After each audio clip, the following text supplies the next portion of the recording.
Did it for you. That's why I did it, y'all. For all the listeners, did it for you. Whoever hearing this. Je m'appelle Mohamed, j'ai grandi à Centra, c'est une ville de Côte d'Ivoire. Donc très tôt, vers 12 ans, j'ai été atteint d'une maladie génétique qui existe dans ma famille depuis des années. Donc la maladie, c'est des plaques au fait qui ressemblaient à beaucoup à la teigne et qui devenaient des plaies, et ça avait pris toute ma tête. Donc ma mère avait essayé, on a fait tous les médicaments, c'est-à-dire chez le docteur, on a fait des médicaments traditionnels, des médicaments européens, je veux dire, et rien qui a marché. Donc, un jour dans la cour familiale, il y a un jeune qui s'était converti au christianisme. Au début, il était un DJ qui animait dans les boîtes de nuit, dans des maquis et tout ça, mais il a donné sa vie au Seigneur. Et ma mère, voyant ça, elle s'est dit que les chrétiens guérissent souvent les malades, parce qu'on voyait ça souvent à Abidjan. Elle m'a dit d'aller voir ce jeune-là pour qu'il prie pour moi, et peut-être que je pourrais guérir. Et étant musulman, c'était pas possible. Et vu que toute ma famille est musulmane depuis des années, c'était pas possible. Et elle m'a supplié, elle dit vas-y, on sait jamais, on a tout essayé. Et rien n'a marché, mais peut-être que ça peut marcher. Donc, vu que c'est ma mère, j'ai accepté d'y aller. Et arrivé chez le jeune, je lui ai expliqué la situation. Ma mère m'a dit de venir te voir, que tu pries pour moi, peut-être que je guérirai.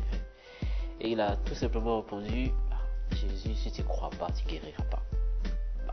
Évidemment que je ne croyais pas. Mais il m'a dit, je prierai pour toi, mais peut-être que tu vas guérir si tu crois. J'ai dit, ok, bon, je crois, pour pouvoir, voilà, qu'on en finisse rapidement. En même temps, j'avais le paludisme en ce moment-là. Je souffrais aussi de la toux, parce que je suis né dès petit, j'ai attrapé l'asthme, je ne sais pas pourquoi. Donc, on a prié, mais avant, il m'a fait lire le psaume 22. Le psaume 22, ça m'a parlé, j'avais l'impression que Dieu me parlait. C'était la première fois que je lisais la Bible, et quelque chose se passait, même j'avais des larmes qui coulaient. Et plus tard, il est venu, on a prié au moins 1 heure, 2 heures, et après, vu qu'il faisait nuit, il m'a dit, rentre, et va te coucher. Je suis rentré, je suis allé me coucher. Et le lendemain, quand je me suis réveillé, j'étais guéri. J'avais plus le paludisme, c'était quelque chose de... J'avais jamais vu ça. Mais les plaques sont parties au moins 4 mois plus tard environ. Mais je suis reparti voir le jeune pour qu'il me parle encore de Jésus. Pas parce que j'étais guéri, mais j'avais senti quelque chose. Je suis reparti pour qu'il me parle de Jésus. Il m'a parlé de Jésus, il m'a parlé un peu de sa vie, de sa mort, des Israélites, de comment ils vivaient, la promesse de Dieu à Abraham, tout ça. Et je venais partager ça avec ma mère et mes frères qui étaient là. Et souvent je mettais en doute l'islam. Et ma mère, voyant qu'il y a des risques que je puisse devenir chrétienne, m'a interdit d'aller le voir, d'aller revoir le jeune. Donc je suis plus retourné. Après quelques mois, je suis reparti dans la cour familiale de mon père, tout ça. Et on vivait là avec des cousins, d'autres cousins, tout ça. Et c'est notre tante qui s'occupait de nous à l'époque. Et là-bas, c'était l'islam. Il faut le pratiquer, il faut faire les 5 prières par jour, sinon on te frappait, on te battait. Et c'était obligatoire. Mais moi, je sais ce que j'avais vécu. Je sais ce que j'avais vu. Et je doutais vraiment sur l'islam. Mais je le pratiquais de peur qu'on me frappe. Souvent, je me cachais pour aller à l'église. J'avais un ami qui était chrétien, on se cachait, on partait ensemble.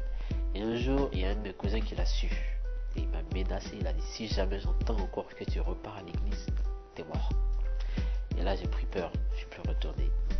Mais en cachette, je lisais la Bible. Une Bible que j'avais ramassée, comme par hasard.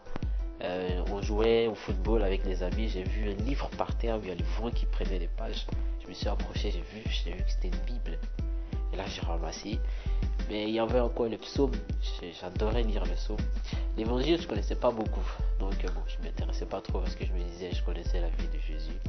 Et là, j'ai pris ce livre-là et chaque jour, je lisais un peu le psaume. Et je voyais, ça me fortifiait, ça me confortait.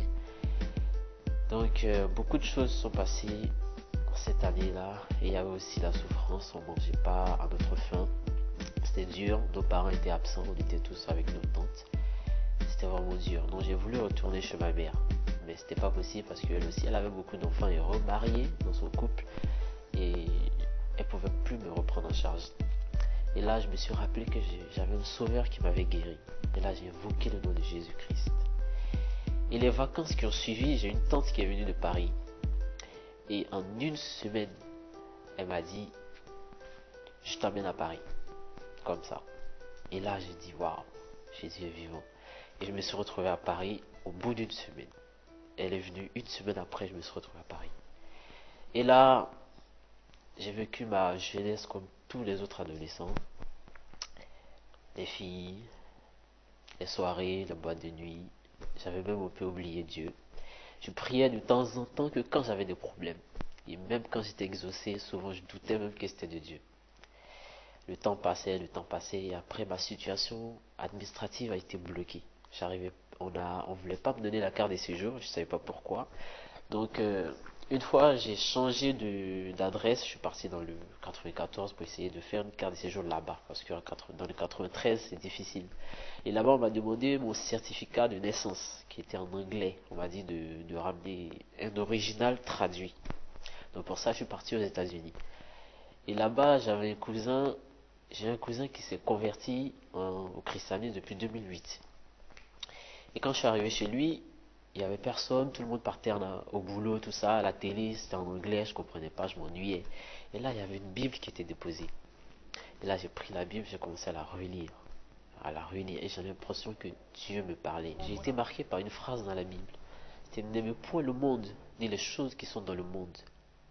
Et là, ça m'a fait revenir sur un verset dans la Bible où le diable s'est présenté devant Jésus et lui a dit que le monde et la richesse et la gloire du monde m'a été donnée. Si tu te prosternes devant moi, je te les donnerai. Et là, j'ai vu que le monde appartenait à Satan. Le monde appartenait au diable. Et moi, dans le monde, je voulais faire du rap game, tout ça, c'était pour participer à son royaume. Quand je me suis rendu compte que je participais au monde de Satan sans m'en rendre compte, je me suis vraiment senti mal.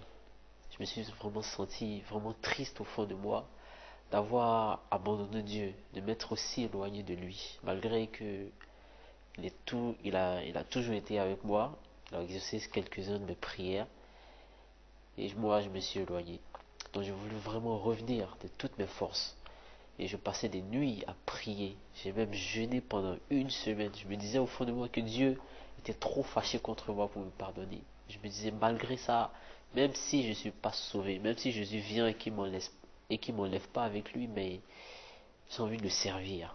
J'ai envie vraiment de ranger ma vie pour le servir, pour le suivre. Mon retour en France, j'étais plus la même personne. J'étais transformé. Les gens même avaient du mal à me reconnaître. Ils disaient même ma façon de parler a changé. Et je vivais ma foi, mais caché. Je me cachais à ma famille parce que je connaissais leur réaction si jamais ils apprenaient que j'étais chrétien. Et ça a duré 1 an. Donc, il n'y a que récemment que je suis parti et que j'ai annoncé, j'ai partagé ma foi à ma famille en leur disant que je sers maintenant Jésus-Christ. Évidemment, ça fait quelques histoires. Donc, on m'a traité de fou, d'égaré, de perdu. Et ils m'ont même ramené devant un imam pour qu'il puisse me faire revenir à la raison. Et même l'imam même a vu que j'étais vraiment engagé en Jésus-Christ. Donc après, ils m'ont rasé le crâne comme le retour de quelqu'un qui était perdu, qui revient à la raison. Et je ne sais pas aussi si c'était une humiliation, mais je savais en qui j'avais cru. Quel que soit ce qu'il pouvait me faire, quel que soit ce qu'il pouvait me dire, je savais en qui j'avais cru. Ils ont fini par comprendre que je suis vraiment convaincu, que je suis vraiment enraciné en Jésus. Donc ils m'ont dit, ok, tu peux vivre ta foi tranquillement, mais ne le montre pas sur tous les toits, pour ne pas qu'ils aient honte. Et mon père m'a même appelé pour me dire, mon fils, moi ça me dérange pas que tu sois chrétien, mais c'est le fait que les gens vont me dire, oui, ton fils est devenu chrétien, ton fils, pour le pointer du doigt. Donc il m'a donc supplié de redevenir musulman, parce que pour ne pas qu'il ait honte. Mais Jésus a dit dans sa parole, si tu aimes ton père plus que moi, tu n'es pas digne de moi. J'aime ma famille. Et grâce à Dieu, petit à petit, j'arrive à parler un peu librement de ma foi avec certains. Et je sais et j'ai la conviction que Dieu m'a établi là pour pouvoir leur apporter la parole de Dieu, pour que un jour eux aussi soient sauvés. Si Jésus s'est révélé à moi, c'est qu'il peut aussi se révéler à eux. Il peut se révéler aussi à tout le monde. Il peut aussi se révéler à toi, parce que Dieu est amour et il t'aime.